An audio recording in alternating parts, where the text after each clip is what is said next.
আমরা আরো কিছু স্টেটমেন্ট দেখব, কারণ স্টেটমেন্ট একের পর এক আসছে এবং ফাইনালি ইয়ামাল আর মেসির যে ছবিটা আমরা দেখেছিলাম, সেই যে ইউনিসেফের ছবি অনেক আগের, সেই ছবিটা নিয়ে অনেক কথা তো হচ্ছিলই। এখন লিওনেল মেসি এসেও সেই ছবিটা নিয়ে কথা বলেছেন খুব স্বাভাবিকভাবে। সেটা নিয়ে তাকে প্রশ্ন ফেস করতে হয়েছে যে সেই ইয়ামাল যার সঙ্গে আপনি ফটো সেশনটা করেছিলেন।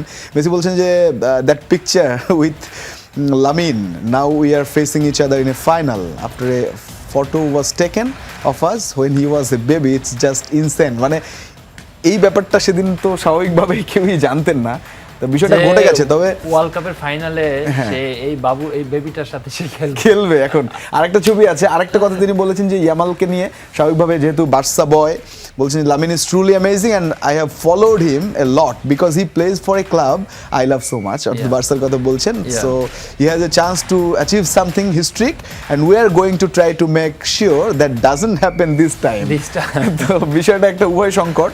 তো ওই ছবিটা এবং ইয়ামালের এই বার্সা স্টার হয়ে ওঠা, মেসি চলে আসার পর সব মিলে একটা কানেকশন তো রয়ে গেছে না, একটা মানে ইমোশন কানেকশন। এবং তার সাথে সেই দিনের মেসির 19 নম্বর জার্সি, এটা 19 তারিখ এবং সবকিছু মিলিয়ে কিন্তু একটা ডিফারেন্ট লেভেলের পা দিলেন। হ্যাঁ 19 বছরে পা দিলেন ইয়ামাল। তো এই যে সব 19 তো এটা কিন্তু একটা মানে আমি বলবো আই ডোন্ট নো এটা ঈশ্বর প্রদত্ত কিনা, এরকম ডেট, এরকম ইয়ার, এরকম সবকিছু মিলে যাওয়া, তারপর স্পেনের সাথে খেলা।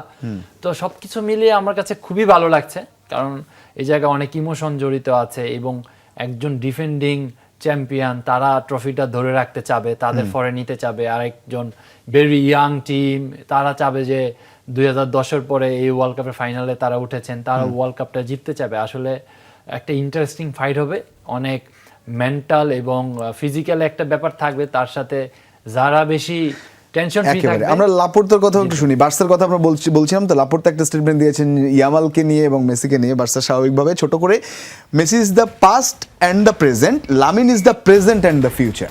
What do you think? মানে মেসি হচ্ছে না, for me Messi is not past, Messi is still now future, because okay তার 39 ইয়ার্স ওল্ড হয়ে গেছে।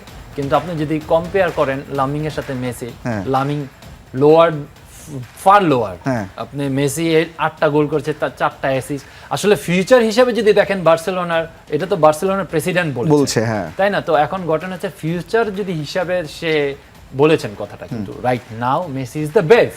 একদম। আরেকটা ইন্টারেস্টিং ব্যাপার আছে, বার্সা ছাড়ার পর মেসি এবং বার্সা থাকার আগে দারুণ ব্যাপার। 9 হচ্ছে, আপনি যদি এখানে দেখেন যে মেজর টুর্নামেন্টস বিফোর এবং আফটার, তাহলে 9টা 4টা বার্সা ছাড়ার পর 4টা খেলেছে। অ্যাপিয়ারেন্সেস 46-26, গোল 15টা 20টা এই 4টা টুর্নামেন্টে, এবং ফাইনাল রিচ 4টা আগের যে 9টার মধ্যে, এবং পরেরও 4টাই জিতেছে। টাইটেল 3টা জিতেছে এবং এখন একটা বাকি। আর বার্সা থাকতে আসলে টাইটেল জিততে পারেনি, বিগ টুর্নামেন্টের কথা আমরা বলছি, মেজর টুর্নামেন্টস যেগুলো।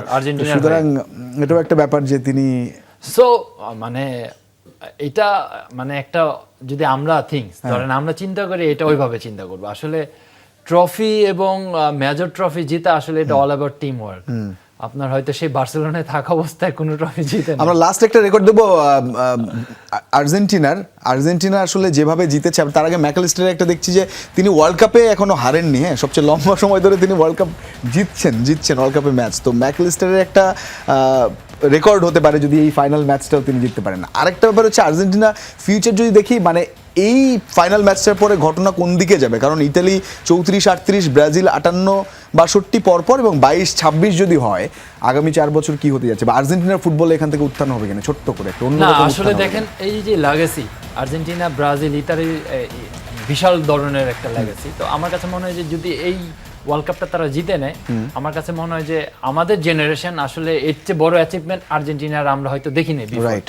তো এখন ঘটনা হয়েছে যে এই অ্যাচিভমেন্টের পর আসলে তাদেরকে কিভাবে আগাইতে হবে সেই পরিকল্পনাটা আমার কাছে মনে হয় যে সময় আছে, সেই সময় অনুযায়ী আসলে করা উচিত। কারণ আমার মনে হয় না মেসি 1 থেকে 1.5 বছরের বেশি খেলবে যদি ন্যাশনাল টিমে খেলে। তো 36 বছরে যে আক্ষেপ ছিল 22-এ জিতে সেটা ঘুচলো, এবং এখন 26-এ যদি আর্জেন্টিনা জেতে, তাহলে হয়তো আর্জেন্টিনার রূপকথা বা ফুটবলের রূপকথাটা একেবারে বদলে যেতে পারে।